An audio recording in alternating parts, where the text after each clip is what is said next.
All right, welcome everyone to my second lecture on behavioral development economics. Let me just recap briefly what we talked about last time and how this time will be different.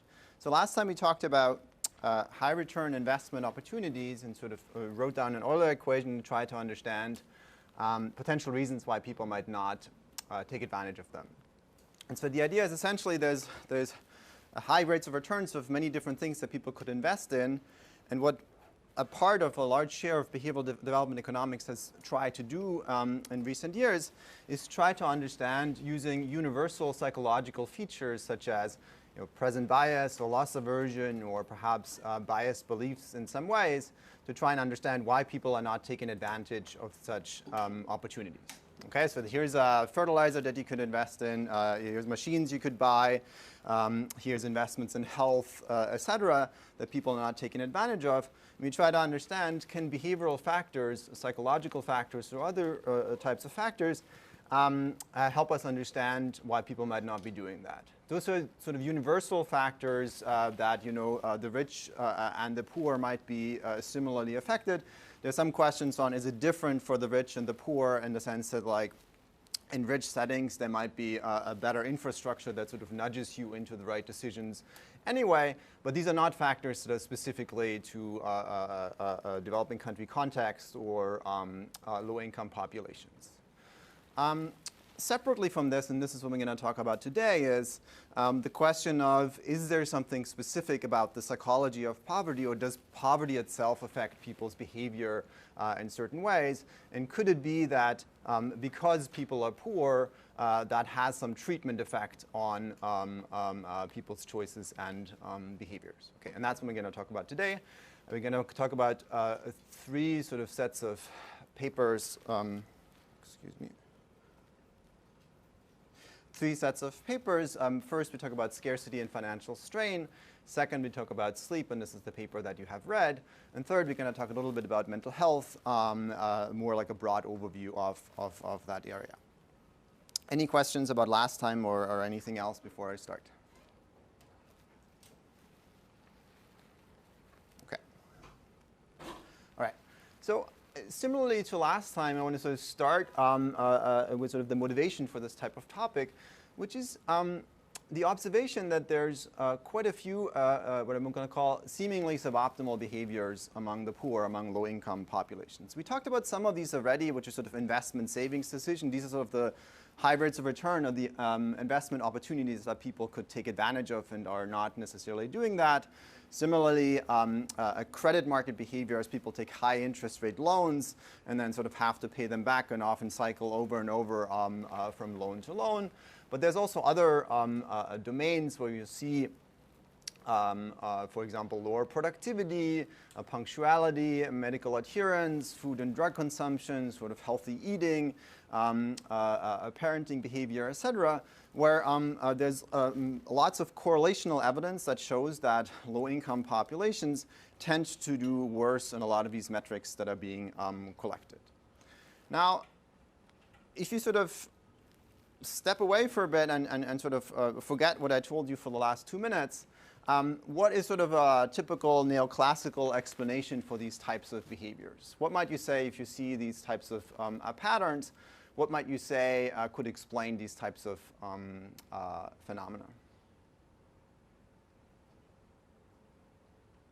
Yeah? Misinformation. And what is sort of the underlying omitted variable, if you want? Like, why is it that the low-income populations are less well-informed? Perhaps physical attainment of education. Exactly, like education, schooling, maybe also just peer effects in some ways. But it could essentially be that people are just have less information. You can explain at least some of these behaviors. For example, medical adherence, you might say people understand less how useful certain types of medications are. Food and drug consumption as well, sort of healthy eating, you have to sort of understand calorie content, etc., and so on. Mm-hmm. Anything else?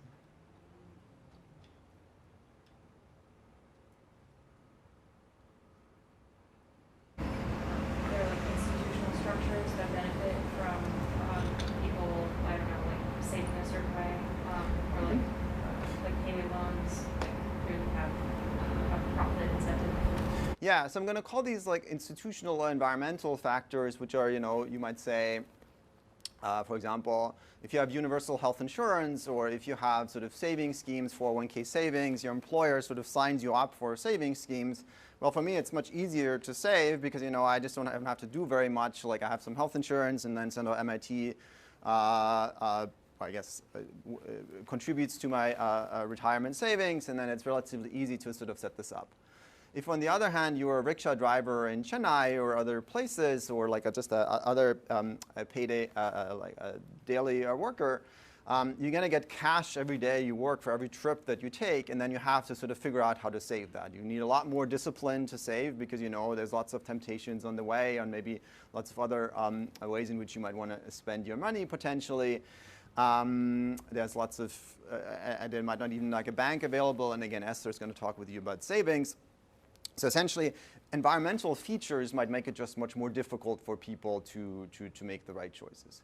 And there's other environmental conditions, for example, transportation. If you live like 2 hours away from the city with you don't have a car and you have like public transportation that's unreliable, well, of course you're going to show up less reliably, or it's much harder to be punctual, for example.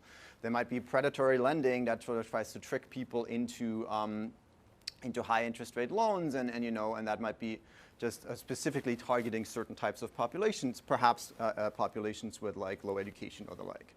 And then other sort of types of institutional structure, defaults or the like, where essentially society sets up certain structures that make it easy to make right decisions for people, and those are often more developed or more sort of pronounced in sort of richer population. A second sort of broad class of explanations is selection or omitted variables, which are things like education, intelligence. By no means, I'm by no means endorsing these views. Effort or mistakes. So say like people might make more mistakes, and those people tend to, and those mistakes might lead to poverty, and therefore you might see that correlation.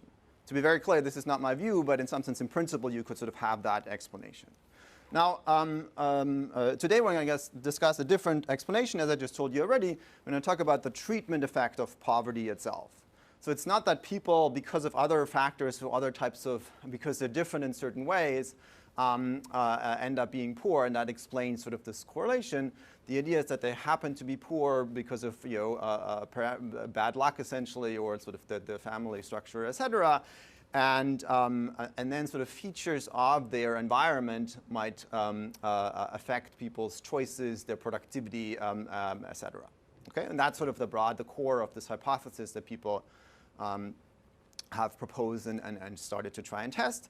And this is sort of a fundamentally different view than what we discussed on Monday, because on Monday we were saying, like, look, there's people, the rich and the poor have certain behavioral biases and misinformation or wrong beliefs, etc.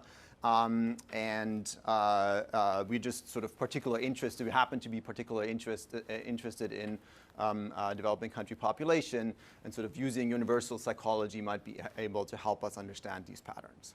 This one is different. This is sort of saying there's something specific about poverty that might affect or might cause certain intermediary outcome, and those in turn might affect people's choices.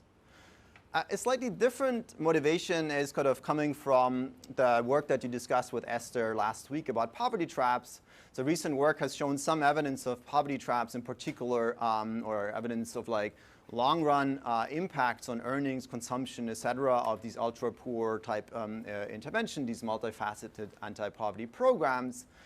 And we sort of have some evidence that seems to be something unlocked, or something is essentially happening in people's lives after they have received these programs, but we don't have a great understanding what the underlying channel is. Like, is it sort of occupational choice, or is it something else? And sort of one broad hypothesis might be that psychological factor could play at least some role. It could be that, for example, mental health is improved through these types of programs, and then that leads to improved use of money, productivity, decision-making, etc. And so the broad idea then is, well, there's a sort of behavioral poverty trap, if you want, that poverty affects cognition, stress, mental health, etc. And these factors in turn could impede economic decision-making and productivity. So for example, savings behavior insurance choices, but also labor supply, productivity, earnings, et cetera. And these then in turn might affect and sort of exacerbate or sort of sustain future poverty. Okay, any questions on this so far?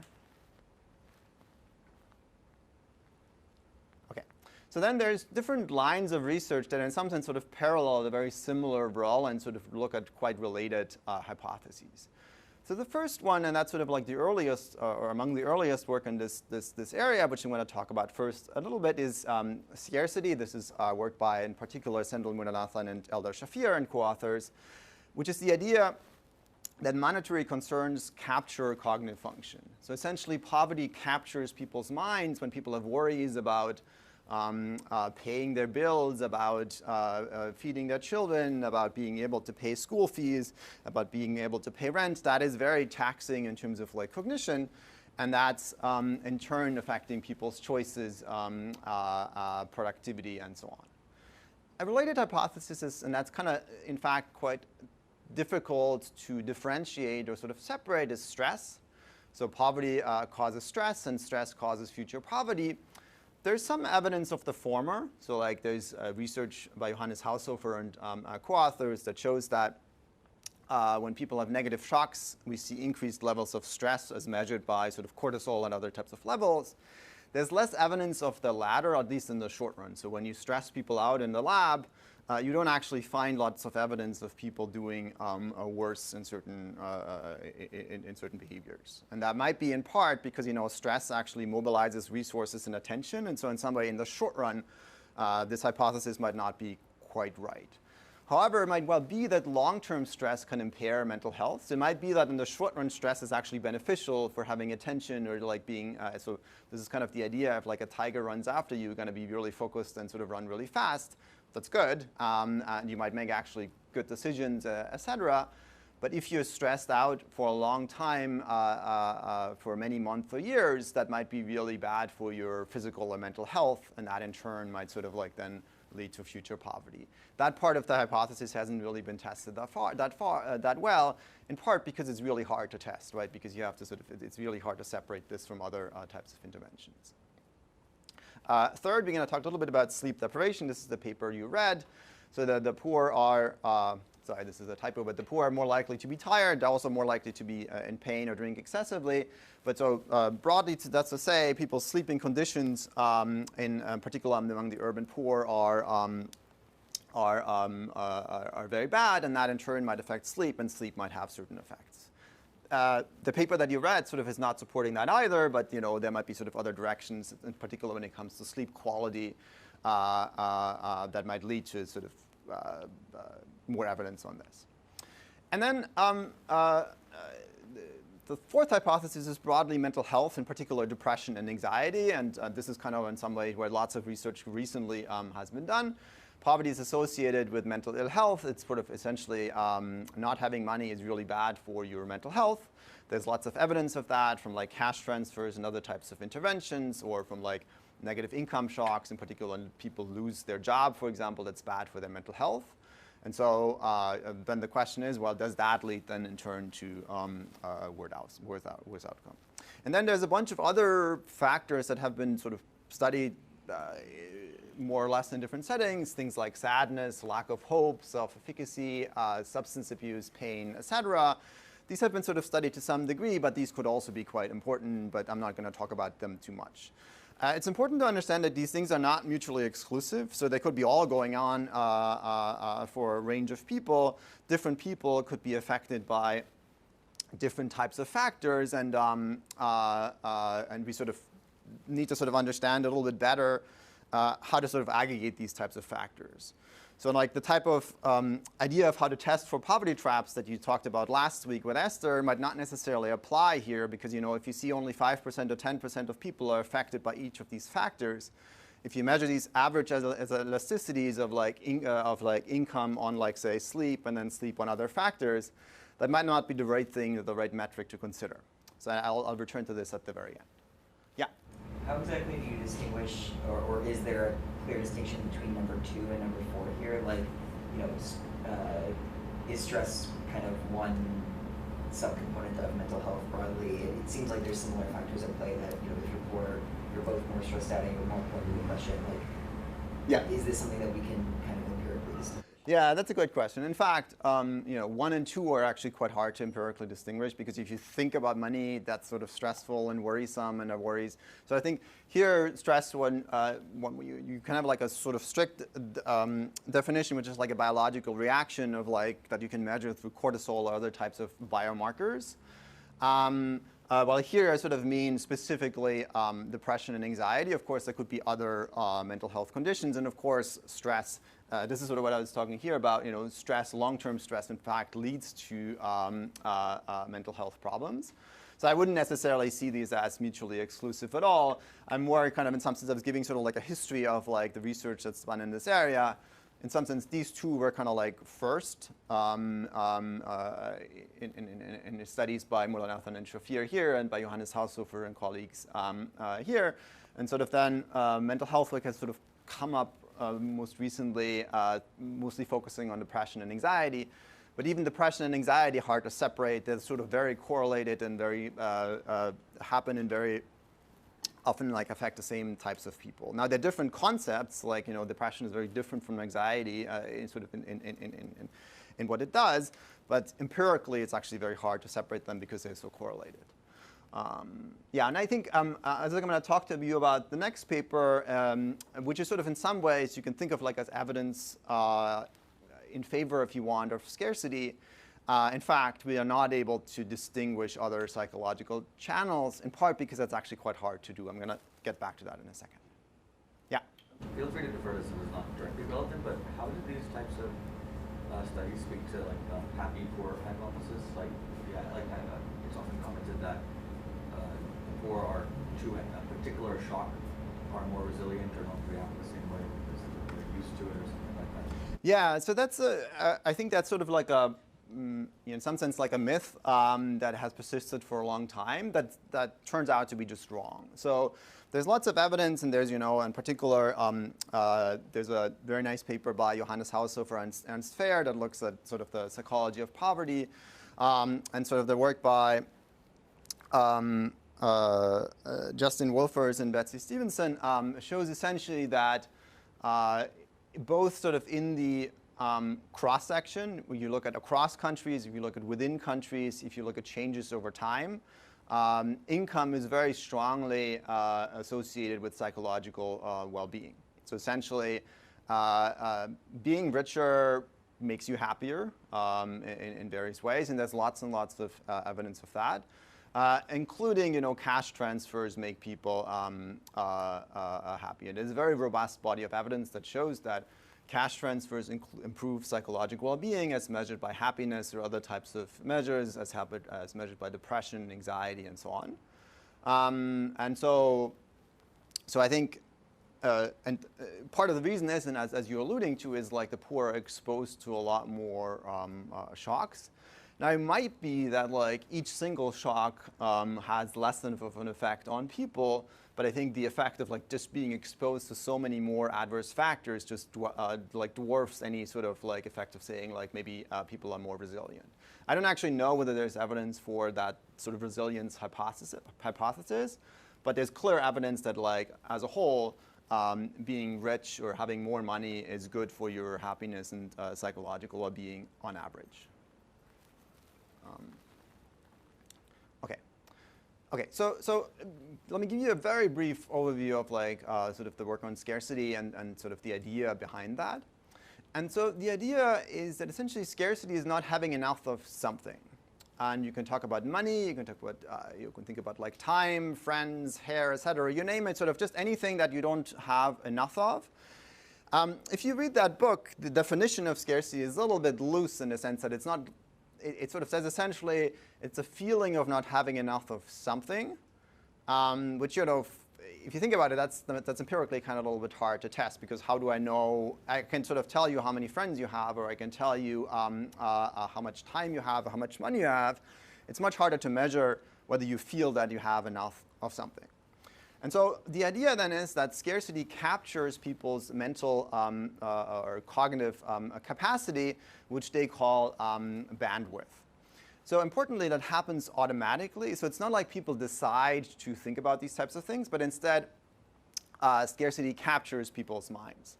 So that's to say, when people are unhappy, or suppose people, for example, one example that they give in the book is, or in some of their papers, is that suppose you get into a bad fight or break up with a loved one or boyfriend or girlfriend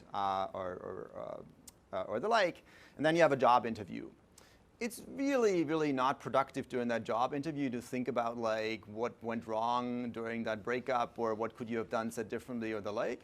But these thoughts might just invade your mind. You might not be able to sort of like block them overall. That's not productive thinking in the sense like you should probably figure out how to like make amends with your friends or partner or the like.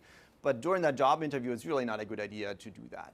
And so similarly, the idea is here that while it might be very productive to think about your finances if you're poor, how to pay your bills, or like how to pay back your neighbor, or how to pay school fees and so on, it's not useful to do that while you are at work. And so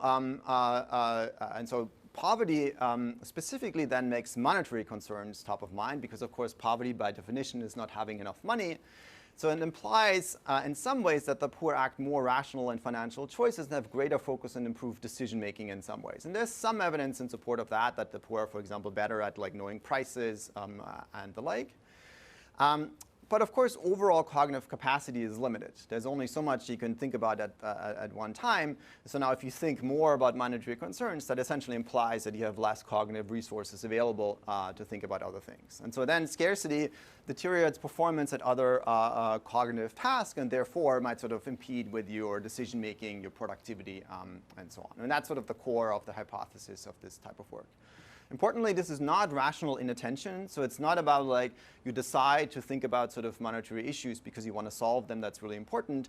But rather, it's like essentially it sort of captures your mind and distracts you in some inefficient way. Now, what evidence do we have in favor of this hypothesis? So there's this very influential paper by Mani et al. That looks at or presents two complementary pieces of evidence.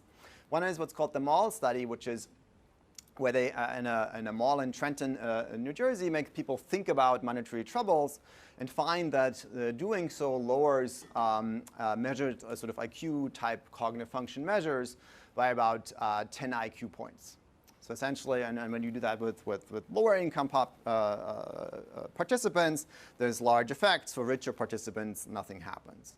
And these effects are large and pronounced. Similarly, in what they call the harvest study, they look at farmers in rural Tamil Nadu in India before and after harvest, and then find that after harvest, when people have more money, when they're flush with cash, they have higher cognitive function than before. So these studies are sort of very much complementary, because one is sort of more labby, the other one is more sort of a field study and sort of real-world settings, have been extremely influential overall in sort of affecting people's thinking. At the same time, we have seen very few successful replication or actually evidence that this is going on in other settings. For example, Carvalho et al. Find no differences around paydays among US households. Dietmar Fehr and co-authors find no differences in cognition before and after harvest in Zambia, and in fact some evidence of like when people are poorer, they make sort of better decisions in some ways. There's some evidence recently by Heather Schofield and co-authors on sort of that's consistent with the mall study, but by and large, it's sort of fair to say, there's not a lot of evidence that sort of, in addition to the original study, supports this hypothesis. And in particular, one broad question is whether scarcity affects economic behavior. And sort of the paper that I'm going to talk about now is sort of trying to provide some evidence of scarcity or other factors affecting economic behaviors. And so the starting point of this paper is sort of kind of what I already talked to you about before, which is to say financial strain are periods of cash shortfalls. These might come from unexpected shocks, but also through predictable cycles. And when people can't meet their expenses, that is mentally costly. It might cause worry, stress, anxiety, sadness, etc. And it affects a large fraction of people, including in India, in our sort of rural setting in the lean season, 86% of people feel being worried about their finances at that time. As I said, there's a literature that looks at the cognitive consequences of this in sort of lab type of settings, mostly looking at things like Raven's matrices, sort of type of IQ tests. And what we're trying to do in this paper is trying to test whether there's economically important effects. At the end of the day, you might say, well, the cognitive measures or the IQ tests are important, of course, for people's everyday lives. But as economists, we kind of want to know, does it in fact have real-world economic consequences? And so one particularly important measure is real-world sort of worker productivity, labor income overall, which of course then might affect future poverty through your ability to work and earn money for your family. And so the question that we're trying to answer in this paper is, can relieving financial stress to make a person more productive at work? This is a field experiment with 408 manufacturing workers in India, where we alleviate financial constraints by varying the timing of income and look at effects on productivity. We're going to have some measure of attention, which is sort of like in some sense consistent with the hypothesis that scarcity is at play. But actually we cannot, and this is getting back to your question, we cannot really sort of disentangle different psychological mechanisms such as stress, worry, affect, sadness, even sleep. Because at the end of the day, we can say people have lower attention at work, but we can't rule out that this is coming from like stress or sadness, et cetera, and so on.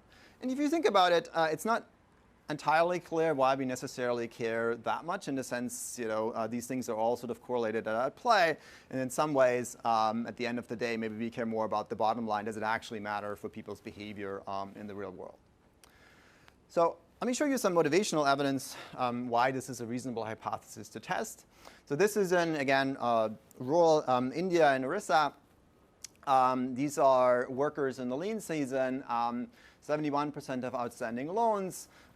People have very low levels of liquidity. When you ask them, would you be able to come up with 1,000 rupees for an emergency, 61% of say that they're not. This would be very difficult for them to do that.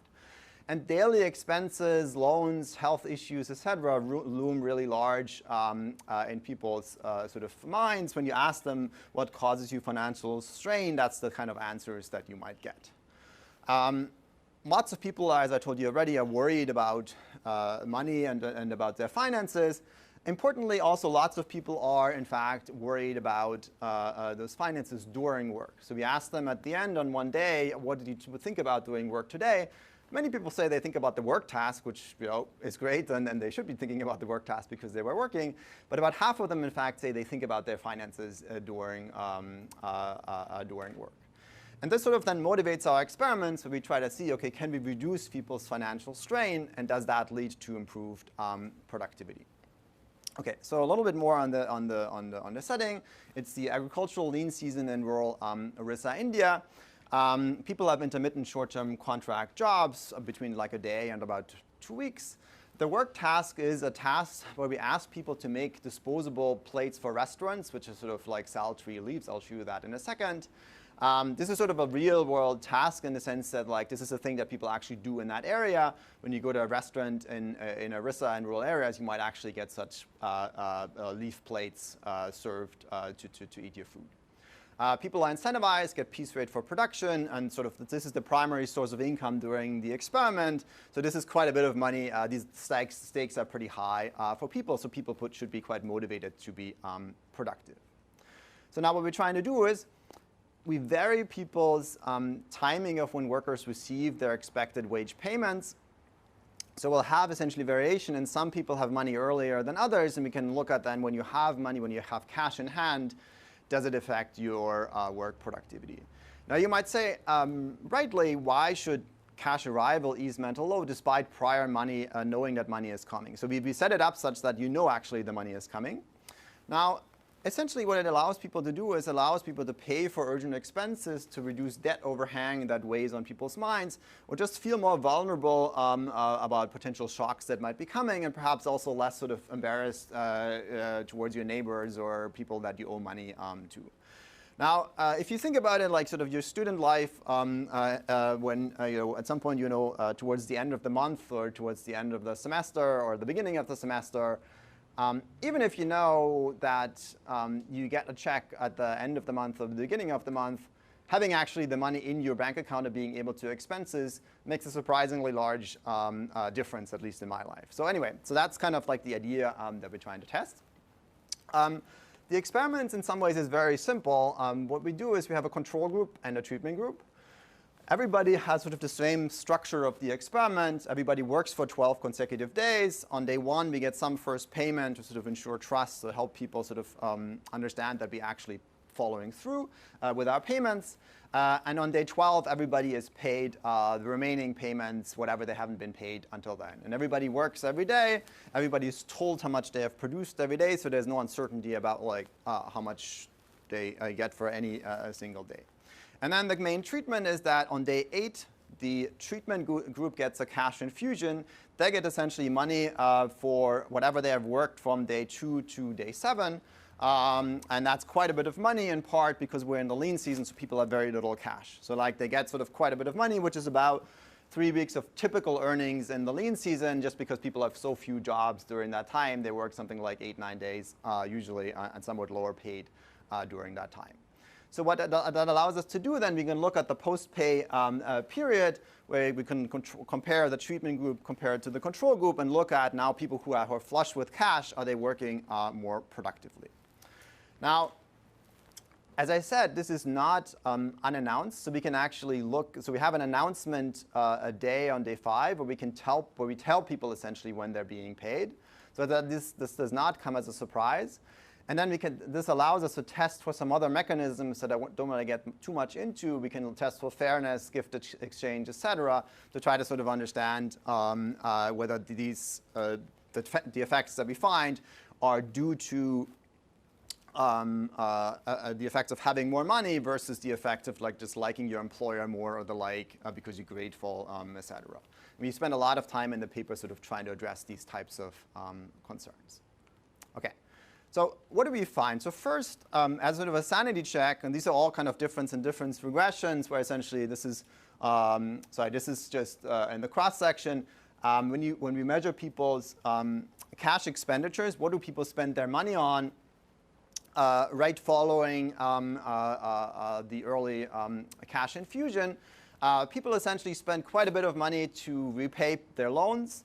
They also increase their household expenditures, and a lot of this happens essentially on the day of payment or the day after. So essentially, immediately after people get cash, they spend that money on paying back credit and loans, and B, household expenditures, household necessities, if you want. So that's essentially saying that people are credit constrained, and actually having cash on hand makes a big difference in people's behavior.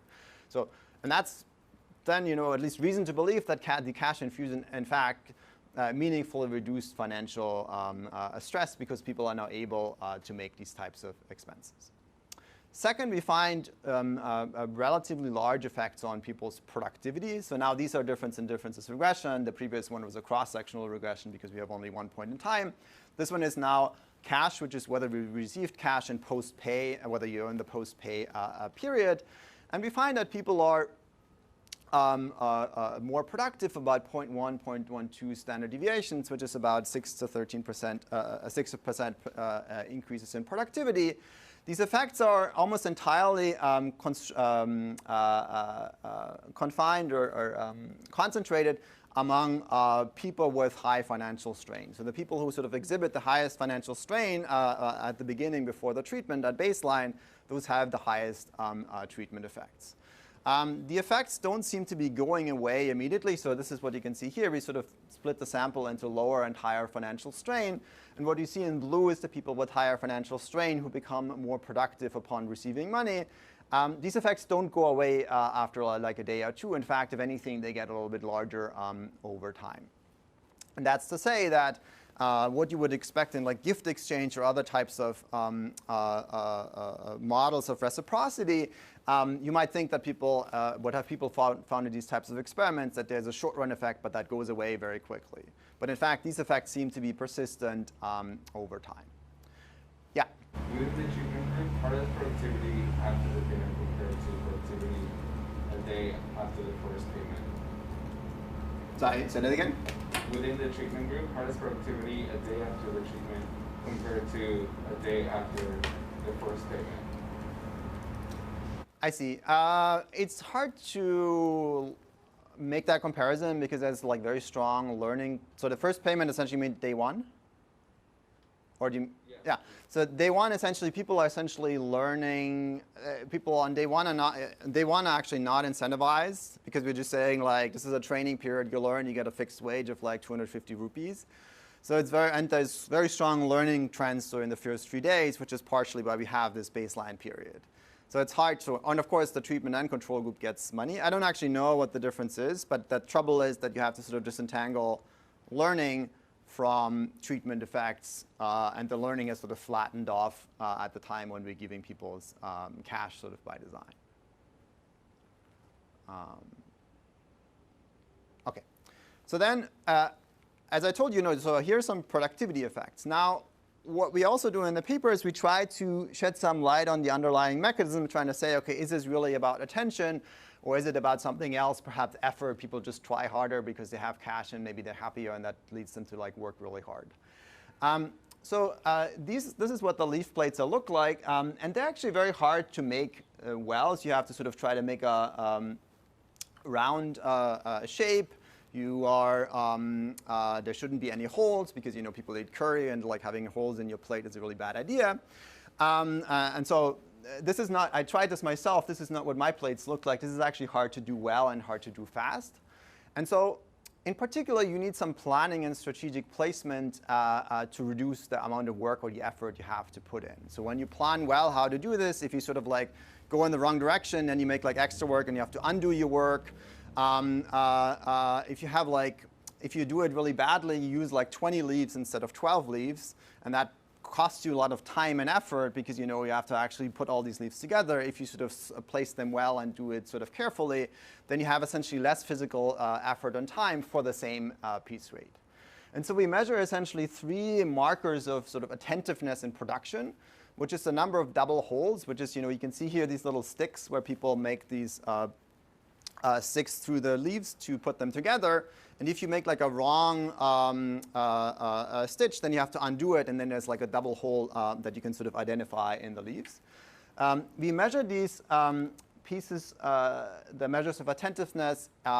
We sort of take people's production and then sort of measure it unbeknownst to workers. So workers don't even know that we're collecting these.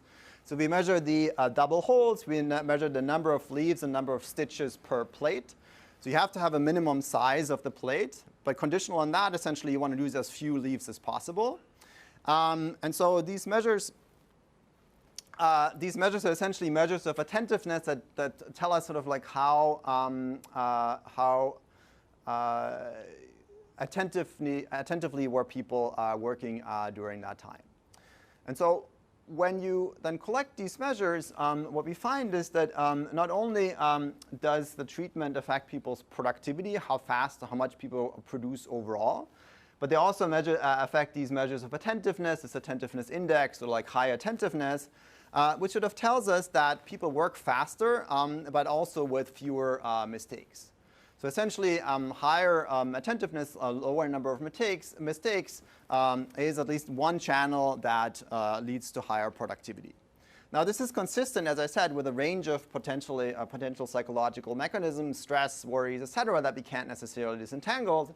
But we know that at least attention or attentiveness plays some role in what's going on. These effects also persist until the end of the contract period. Now, in the paper, and I don't want to get too much into this, we spend a lot of time trying to disentangle a test for other mechanisms, in particular things like fairness and gift exchange. This is why we have some variation on like when exactly people are paid. We have also some variation, or the announcement periods and the like. There's a lot of discussion of that in the paper specifically that we're trying to deal with. That's sort of like a bit of a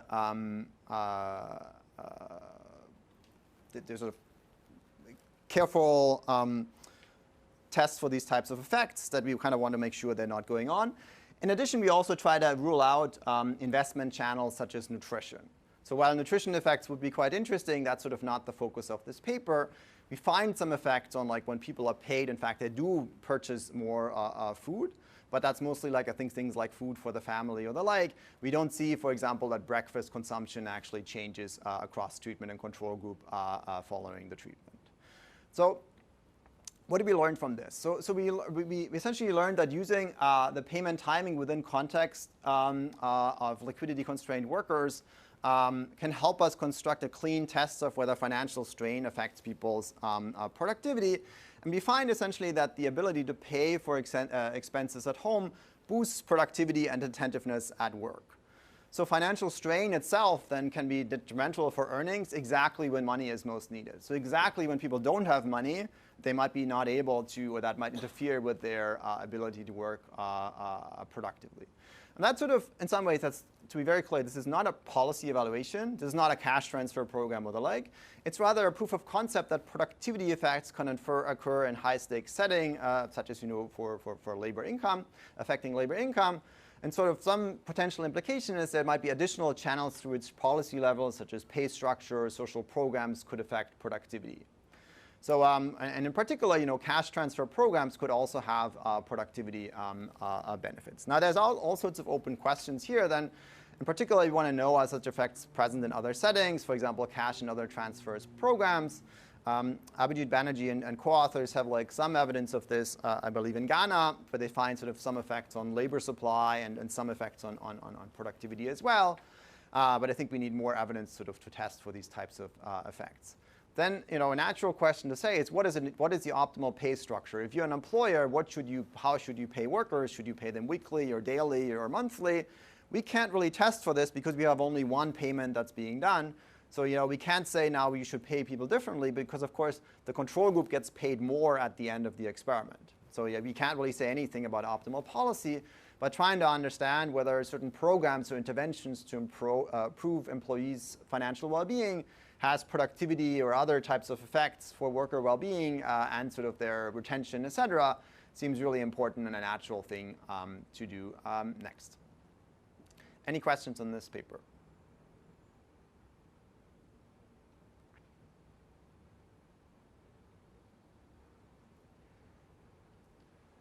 OK. So then let me tell you about sleep. I know I sort of assume that you have all read this paper, so I'm not going to spend a lot of time talking about the design and sort of like the specific of the experiment, but rather about sort of the motivation and why is this why did we start to study this in the first place, and why is it an important, perhaps, thing to engage in. So first, it's at a very basic level, sleep. We spend a lot of time sleeping in our lives. It's about a quarter to a third of our lives we're asleep. So there's a huge body of sleep medicine that believes that sleep is really important, or that shows that sleep is really important for a range of outcomes, including cognition, including happiness, perhaps decision-making, health, wages, et cetera. Now, a lot of this work is essentially done in the US and rich countries, and a lot of it is coming from lab setting. So in particular, most of the evidence is here on cognition. In particular, there's thousands of experiments that sort of look at what happens to cognitive function when you sleep well versus not. Almost all of that is essentially in rich country settings and from the lab. And then there's sort of like a smaller literature on things like happiness and subjective well-being, decision-making, health, and a little bit of work recently on wages, et cetera. Now, when you read books such as the book by Walker on why we sleep, you sort of get the impression that if only everybody slept an hour more in our lives, that would have transformative effects on society. People would be happier, healthier, safer, smarter, and so on and so forth. And sort of investing in sleep is the biggest thing we could just do. So now, a natural thing is to say, well, can we test this in field setting, not just in sort of India, but in any sort of type of settings? And there's very little field evidence overall, and we should just try to understand this is actually true in the sense of a lot of the claims, in particular when it comes to productivity, et cetera, are based on correlational evidence. So now, can we sort of test for causal evidence? Now, if you then look at sleep settings in rich versus poor countries, and there's sort of Gapminder, Dollar Street is a beautiful website where you can sort of have a window into people's lives. If you compare people's sleep conditions, such as here the Howard family or the Shah family, Howard family in Colorado and the Shah family in Calcutta, you'll easily see, and if you visit people's homes and sort of in particular in urban developing country settings, that sleeping conditions are dramatically different for low-income populations compared to the US or other rich settings. And we know essentially next to nothing about sleep in developing country environments. We have like essentially no idea how people sleep in most countries, how much they sleep, how well they sleep, why they don't sleep well, etc. Now, one perhaps obvious observation is, well, sleep might be worse given the difficult sleeping conditions. There's sort of two potentially competing forces. One is people might be sleeping less and the effects of sleep might be concave. So, and there's quite a bit of evidence that seems to suggest that. If you sleep only 3 hours, the marginal benefit of another hour is larger than if you sleep 9 hours or 8 hours. But on the other hand, if sleep is so disrupted, the marginal effects or any effects of sleep might be just not very beneficial because you're just not getting deep sleep or any full sleep cycles. Okay, and so, but that's an entirely open question. Our sort of thought initially was to say, and a lot of the consideration about sleep quality that you may have read in the paper are sort of more exposed. We sort of came into this and saying, like, look, people seem to be sleeping only 5 hours. Couldn't this be one of those factors that I talked about on Monday, some of the high returns that people are not taking advantage of? It looks like this is really sort of like potentially a very cheap policy to try to increase people's sleep. And that could have really large effects because there's all this evidence from the sleep literature that sort of suggests that. That was sort of the starting point of this paper. Now, what do we actually do? A good share of this paper is, in fact, descriptive. It's essentially just saying, like, we're providing some evidence, among the first evidence from India or other similar countries, how much people are objectively sleeping. This is because sleep self-reports are pretty bad. And then we have 450 data entry workers, or people who are hired to do data entry work, and randomize them into interventions to increase their sleep and measure impacts on a range of outcomes. Now, why is this possible? There's lots of progress in the last decades on sleep measurement technologies, and those have only gotten better. So these are actigraphs of what they look like, which essentially is like a wristwatch. You can think of this like an Apple Watch or like a Fitbit or the like that measures sleep through motion. These devices have gotten really good. So they can actually measure sleep pretty well. There's some question of like how well do they actually work in settings such as ours. But I think overall, essentially that's to say, we can run field experiments that meaningfully measure sleep, and we can sort of measure like a first stage on sleep pretty well. And given that so many people now have these types of devices, it's relatively easy to actually enroll people now in any sort of experiment. Even if you did that on mTurk, you could do that probably and find people that have Apple Watches or Fitbits or the like and run experiments with them. Importantly, they can measure sleep quantity pretty well. They also can measure sleep efficiency pretty well, which is the fraction of time that you're asleep when you're in bed. They don't measure sleep quality that well in terms of like deep sleep, et cetera. I think there's progress been made recently, but it's not great. But for our purposes, I guess that's sort of good enough. Now, and as I said, a lot of what we're doing is kind of descriptive. The first sort of finding, in fact, is just how much do people sleep. And what we find is that, well, if you look at self-reported sleep, things look actually not so bad. People sleep about 7.2 hours. That's actually quite similar to the US. But once you look at objectively measured sleep, people sleep about 5.5 hours in our study. Lots of people, and these are averages over a week at baseline, lots of people sleep 5 or 6 hours on average. So it's not like they have a bad night once in a while. It's like on average, the typical night of sleep is about 5 or 6 hours. And this seems to be also broadly representative. So you have like a little bit of a broader study with a broader sample where we find similar results. Now, it's not, one second, that's not because people don't try to sleep. People spend lots of time in bed, about 8 hours per night, which is in fact quite similar to the US. But what seems to be the case is people's sleep efficiency is really low. That's to say, in the US, when you measure what fraction of time are people asleep when they're in bed, well, usually it's about 85, 90, 95%. So if you're below 85%, people would say like you're a problematic sleeper and you should get some treatment. Here we have 70% on average. And this is sort of as bad as people with sleep apnea or elderly populations who have really bad sleep. This is the average sleep that we find in these types of settings. So sleep is really, really interrupted, lots of awakenings, and the longest sleep episode that people get is really, really short. Yes, you had a question. What is the variation across days in sleep efficiency or hours of sleep look like? Like, are people sleeping 5 hours every single day, or is it? I think so. Actually, that's a great question. I don't know the answer that well. I think there's quite a bit of variation still within person as well. So people sometimes get like really terrible sleep. I don't know whether that's different from, like, say, how it would be in the US, like the within variance.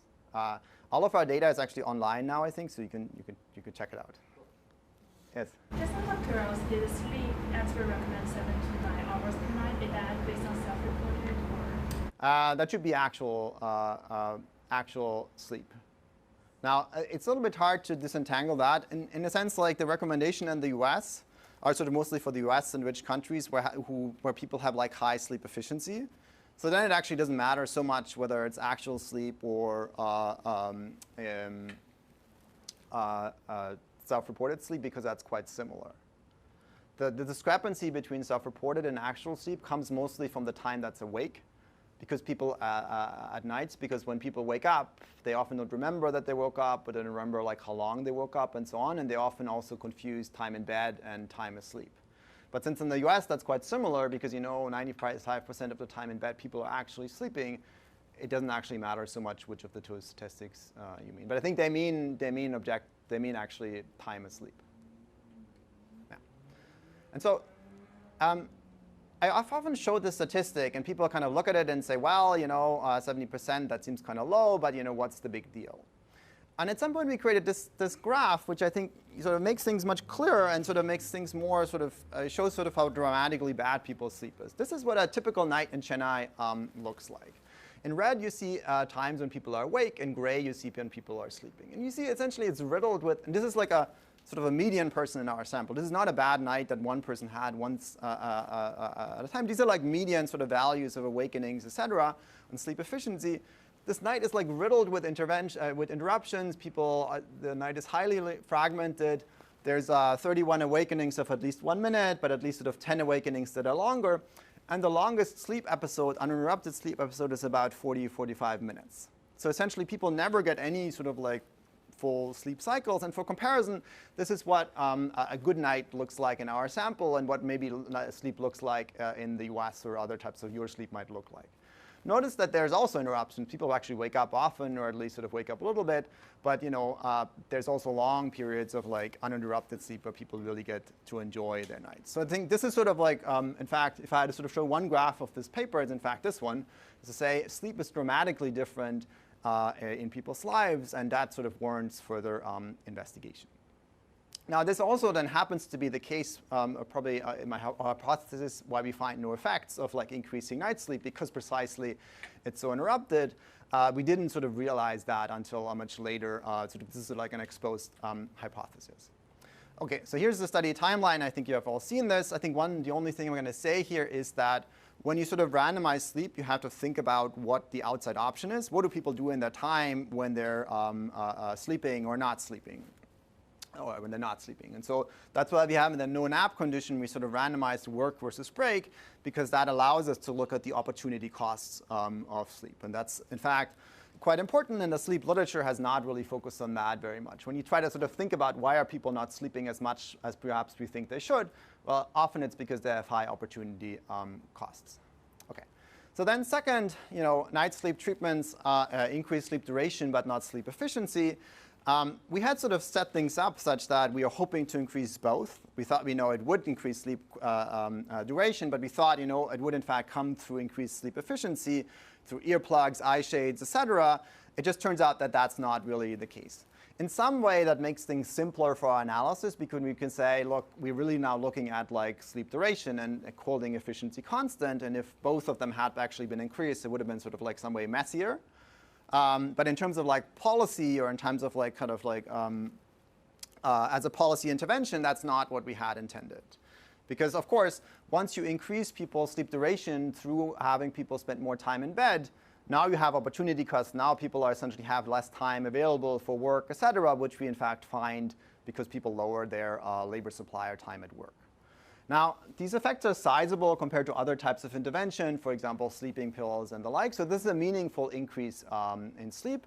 But it's, as I said, it's entirely coming from increased time in bed. Sleep efficiency essentially stays the same. Yeah?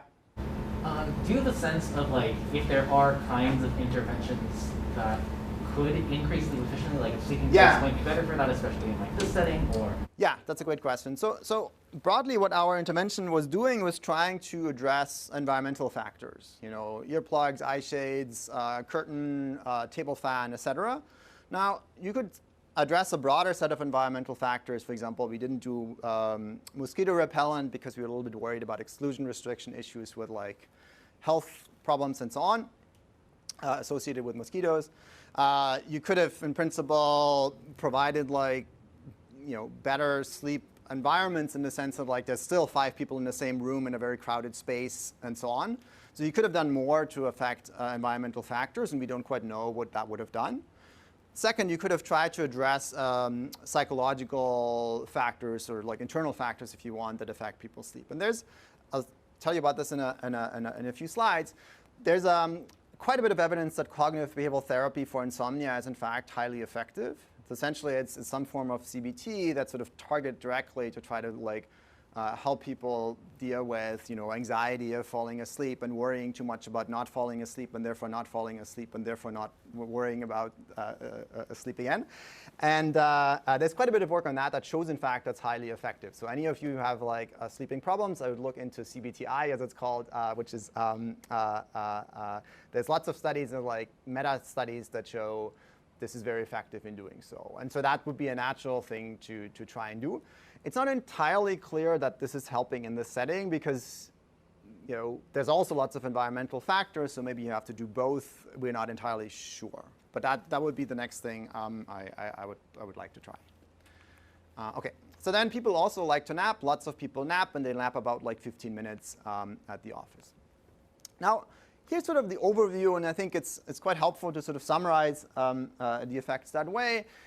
Essentially, there's no positive effect at all of increasing night sleep on any of the outcomes that we find, or nor on the overall index. And we were like shocked about these effects in a sense like we had pretty strong priors that there would be some positive things going on based on like we had like spent lots and lots of time reading the sleep literature. So this was really surprising at the time and took us quite a while to sort of like understand and digest, if you want. And sort of ironically, there's sort of one significant effect that's negative, which is time spent working, which is coming from precisely because of the opportunity cost of sleep. People spend more time in bed, therefore have less time for other things available, and therefore part of that goes into like reduced work time. Yes? Do they work at night? What's that? Sleep. So the typing time, this is night sleep. Yeah, but this is like, so people spend like an hour more in bed, either in the evening or in the morning. So now they have to do all sorts of other things. Like, for example, a lot of the majority of our sample are women. So now they have lots of other household and other chores that they have to do, take care of children, et cetera. And so then they arrive later at work because of that. Does that make sense? Yeah. OK. Now, in contrast, we find pretty robust evidence that in fact, naps have positive effects on a range of outcomes, including well-being, including cognition, and including work productivity. So the effects on work productivity are not particularly large. This is normal in these types of setting in the sense of like affecting work productivity is quite difficult, or like often productivity is not particularly elastic. But again, there's opportunity cost of time. When you nap for half an hour in the afternoon, that takes quite a bit of time of your work time. And therefore, since people don't seem to sort of shift their work hours, they spend the same amount of time at work. And if they nap for half an hour, now they spend less time working. And therefore, there's no effect on earnings. If anything, earnings, I think, go down a little bit. So it's not like naps sort of pay for themselves in any way, or that's a way to increase your earnings. Now, naps look, and this is important to look at sort of the opportunity cost. What are people doing instead? If you think about like naps versus breaks, naps look great, because people earn more money, people are happier, people have improved cognition and save more. But instead, if you look at naps versus taking a break, the labor supply effects are, of course, negative, and the earnings effect are also negative. And there's question of whether it's significant or not. But at the end of the day, it's not a thing that you want to do to improve your earnings unless you sort of have some slack time that you could use anyway. Now, if you're an employer, you kind of want to think about, is it worth, some of you were asking, is it worth doing for an employer? What's sort of like that rationale? Well, on the one hand, it's not clear that you want to do this because it's not like overall output goes up, and that's probably what you care about as an employer. But perhaps you also care about things like well-being of your employees. You care about retention, potentially. You care about potentially attention or other types of measures that maybe prevent accidents or the like at work. So it might be worth sort of offering, in particular if there's sort of like breaks that people take anyway that you could essentially sort of crowd out. OK. So quick discussion. So as I said, there's no effects on sleep, on night sleep overall. This is in contrast to expert predictions and our own predictions. The expert predictions turned out to be quite useful for us. And the reason for that is that, and some of you were saying the same, people were saying, like, well, isn't that obvious that there's no effects? People should adjust. Why do you think that people are making mistakes, et cetera, and so on? That's a reasonable perspective, in particular exposed. It's not like ex ante people were thinking that, including ourselves. So there, the expert survey sort of protects us from these kinds of comments in some ways. Like, we even had some referees who were saying, like, well, that seems obvious. And then we could say, well, look, in fact, the expert survey, experts didn't seem to think that, including sleep researchers. And there's a large literature that sort of seems to suggest there should be these types of effects. Now, why is there no effects? And we're a little bit unequipped to sort of answer this question because we're really not testing the effects of sleep quality. What we can test is the effect of sleep quantity. We don't have any variation, for example, exposed. What we should have done perhaps is to say have some variation in good nap quality versus bad nap quality. We could nap in a quiet space versus a loud space, and then we could look at the effect of sleep quality on outcomes. We don't quite have that. So we can't really, we suspect it's to do with sleep quality. But it could also be that some of the findings from the sleep labs don't generalize to the field in the sense that small increases in sleep might just not have the effects of like the effects in sleep labs that often come from estimating the effect of all-nighters on people's performance. Consistent with that, then we have no evidence that people in our setting underinvest in night sleep. So as I said, this is now not another example of people like underinvesting in high return opportunity, at least not in the type of way we were trying to affect it. That's to say that given people's environment, sleeping more actually, on average at least, doesn't seem to be a good idea. Now, importantly, that doesn't mean that if you relocated people from like their homes to like a really nice home, you couldn't see really large effects. Right? This is to say, if you make marginal adjustments given the condition you're in, it's not worth sort of doing this type of investment or sleeping more. But if you instead sort of moved everybody to a nice hotel, maybe there could be large effects because now people get much better sleep quality and duration and so on. So we didn't really test that. But sort of within there, what's available in that choice set, we can sort of reject the broad hypothesis that people underinvest in night sleep in these types of settings. Now, in contrast, yeah.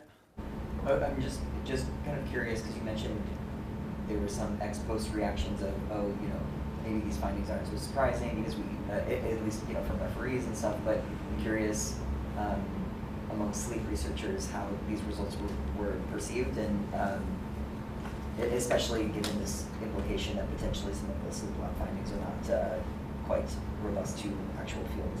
Yeah, that's a great question. I think it's really important with engage with these types of audiences because there's the number of people who work on sleep research, of course, is way larger than in economics.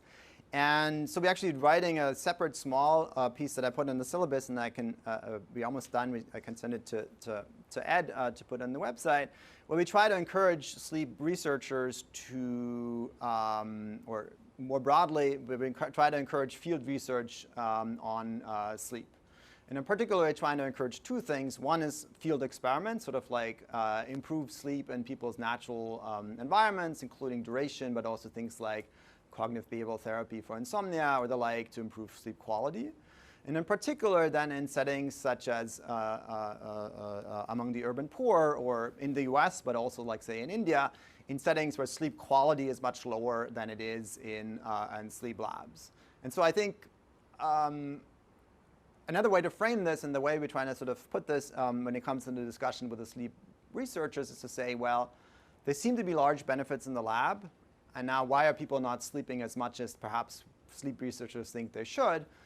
Is it the case that either there's some barriers that prevent them, they could be behavioral barriers, it could be information, it could be self-control or the like, or is it that for some reason these benefits in fact don't manifest, and perhaps that could be because of sleep quality? But regardless, we kind of want to know, does that affect people's, how does increasing sleep or affecting sleep affect people's lives? And in particular, and this is what sleep research does tend to not do, we want to measure things like earnings, we want to measure things like time at work, financial well-being, et cetera, sort of economic outcomes.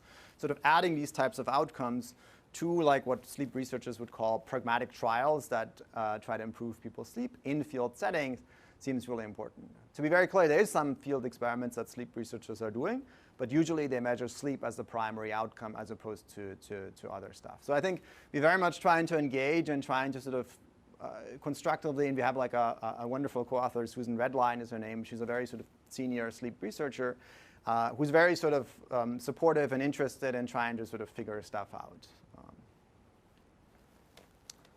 Yeah? I'm curious about, and I have missed it in you mentioned that in your index. Have you measured the productivity improvements like from the morning to the night for each hour? Yeah, we do, in fact. We sort of measure that quite precisely, and we find pretty similar effects in the morning and the afternoon. You might have expected the nap effects to be in the afternoon, and they're slightly larger in the afternoon. So when you look at productivity over the course of the day, you see productivity goes down a little bit right after the nap, which is people are kind of like, they call it sleep inertia. People are kind of like a little bit out of it after just having taken a nap, and then productivity goes up. But in fact, we cannot reject that the effects in the morning are the same as the effects in the afternoon. Now, why is that? It could be sort of effects from cumulative effects of naps, like you napped yesterday and therefore today you're more productive.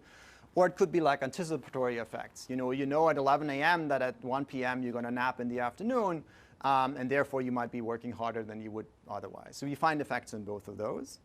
For night sleep, you essentially find no effects at any point in time, even like early in the morning. So it seems to be like it's not the hypothesis that right after sleeping more in the morning, maybe you're more productive. That doesn't seem to be the case for night sleep either. OK. There's lots of open questions here, and I'm going to just leave you with those. In particular, as I said, doing field research on these types of questions seems really important in rich settings, but also in low-income settings, in rural settings, in people's natural sleep environments. In particular, sort of the key question that we can't answer is what's the impact of improving sleep quality. As I said, cognitive behavioral therapy for insomnia seems to be really promising.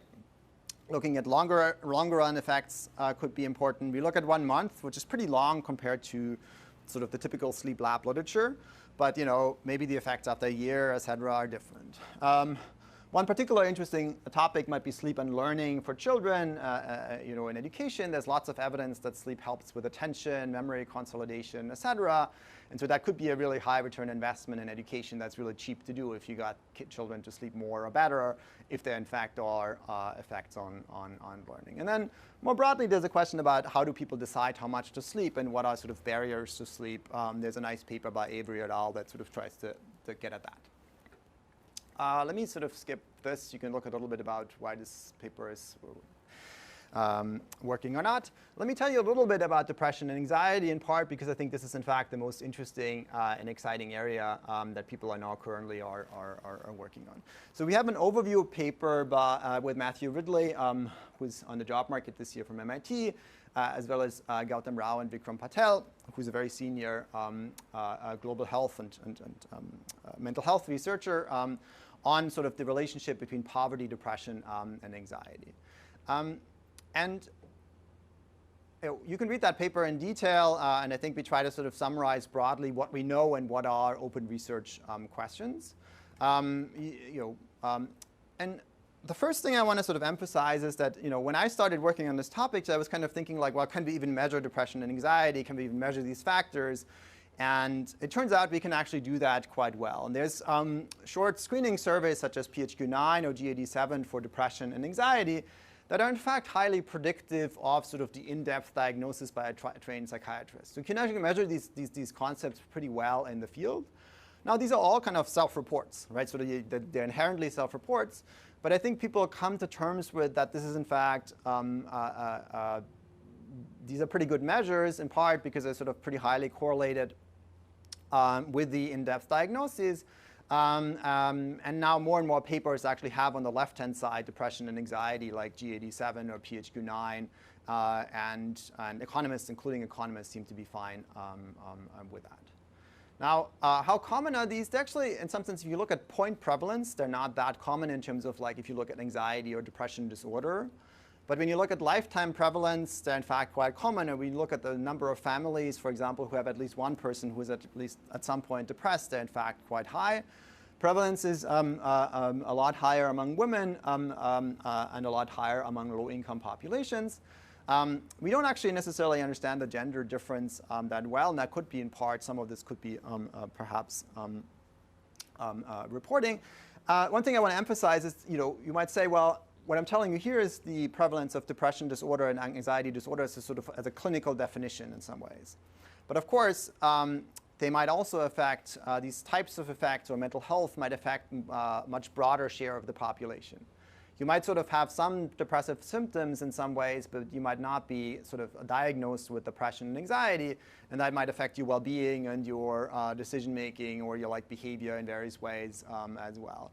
So, things like Pierre-Luc, who was also in the job market this year, working on mindfulness meditation, might apply to a much larger population that are not necessarily have anxiety disorder, but are anxious or worried about their lives or about COVID or about unemployment, et cetera, and so on.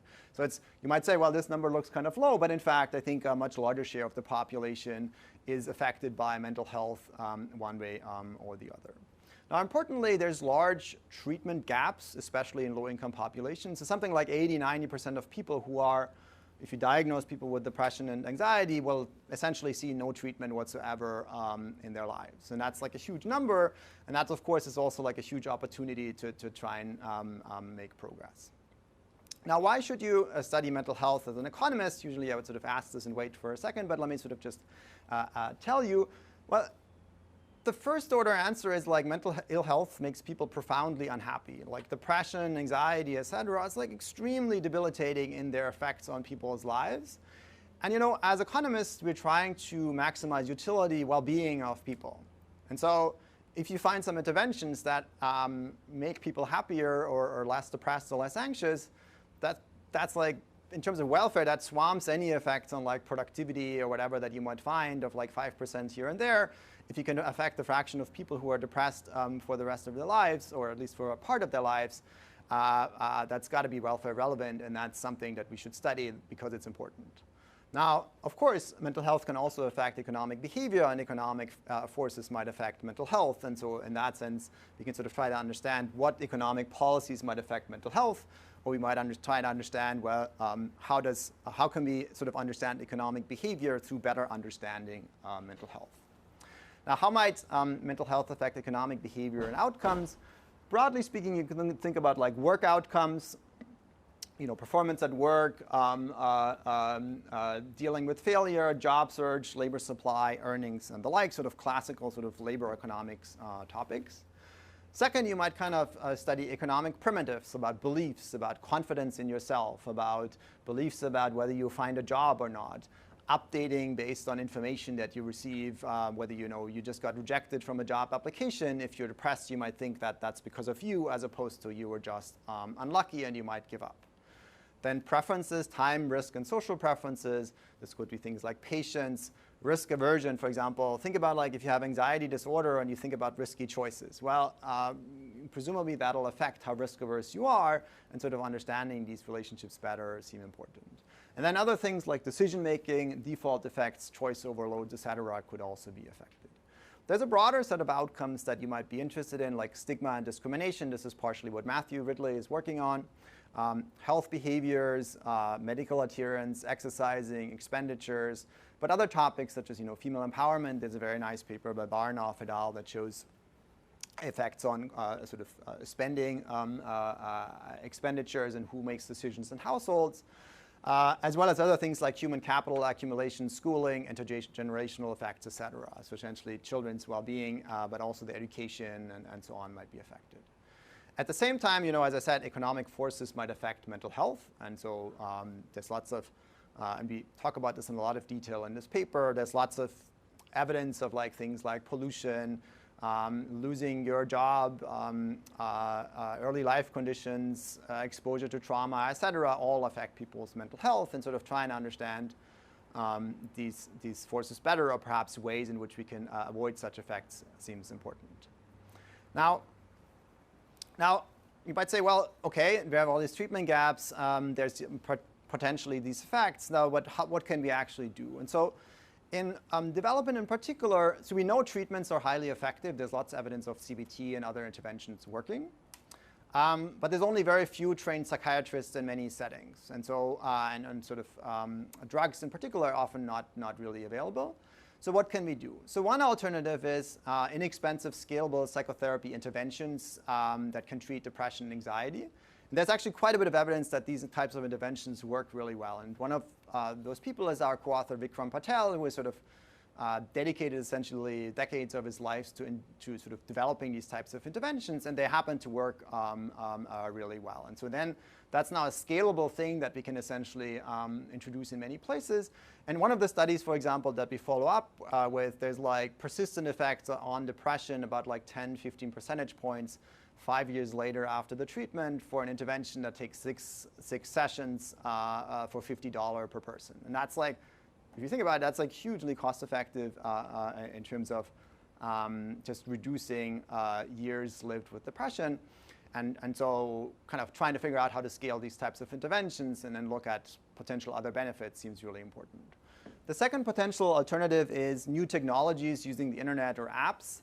There's some promising results, but mostly what I'm going to call efficacy trials. So these are kind of trials where people are highly motivated and want to sort of try to engage with their apps, etc.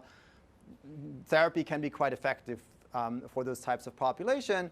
Key issues here are sort of take-up and adherence. How can we get people to actually do this and follow through? There's very little work in developing countries, but it seems clear that in the next 5-10 years, this market will explode, and there will be lots of activity in trying to figure out the right apps for people, and trying to figure out how to improve people's mental well-being through that, just because it's so scalable and so broadly available potentially, and everybody has phones.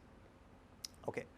Let me sort of skip all of that. There's some evidence that essentially mental health can affect economic outcome. Let me sort of just leave you with some open questions in this area. There's lots of exciting and important questions. So one broad question is, how exactly does mental health affect economic outcomes? We have sort of overall measures of when you provide therapy to people, it seems to be that labor supply a few years later seemed to go up. But we don't quite know what's going on. Is this about income, productivity, labor supply, earnings? Is it coming through economic preferences, beliefs, decision-making? Is it depression? Is it anxiety? It's really hard to tell what exactly is going on, and so understanding that better really seems important. Second, can we use online tools as social media tools in some ways, or phone tools, apps, to improve mental health and economic well-being? Can we use them sort of to make progress in helping people not just improve their mental health, but perhaps are there also economic benefits of those? Third, how can we increase take-up? So once we make these types of interventions available, how can we actually help people make use of them, take them up in the first place, but also adhere to them? There's different interventions that some people have been working on. You can try to reduce stigma, you can increase perceived efficacy, provide incentives, etc. Next, and I think this is one of the most important questions of our time, is sort of to say, what are the impacts of different economic interventions relative to cash, other social welfare programs or safety programs? But in particular, what's the psychosocial value of labor? There's a really nice paper by Reshma Hussam and colleagues that essentially looks at the effect of giving cash to people versus jobs. And they find as essentially having jobs, people value having jobs much more than just cash. This is in a refugee setting, I think in Myanmar, I think. And more broadly, what is the effect of sort of employment programs, so having work versus UBI? And sort of given that there's lots of automation, et cetera, taking over in various places, and people sort of argue, well, let's just give people cash and they'll be happy. Well, that might not be as simple because you have lots of identity and other types of considerations that might affect people's well-being and their mental health. And sort of understanding these types of trade-offs seems really important. Related to that is the effect of relative versus absolute poverty. Does inequality harm mental health? We actually don't know very much about that because it's notoriously hard to identify. And finally, what is the optimal mix of economic and mental health interventions? You might say, well, to some degree, you might just say, well, let's just do the ultra-poor program, and that seems to be working and improving also mental health. But then there's a fraction of people who has like severe mental health conditions. Perhaps for that type of population, we should also provide mental health support, or we should do combinations of those two. There's some studies that have started to look at the effect of cash versus therapy, which is Johannes Haushofer and colleagues and Dean Carlin and colleagues that have started to look at that.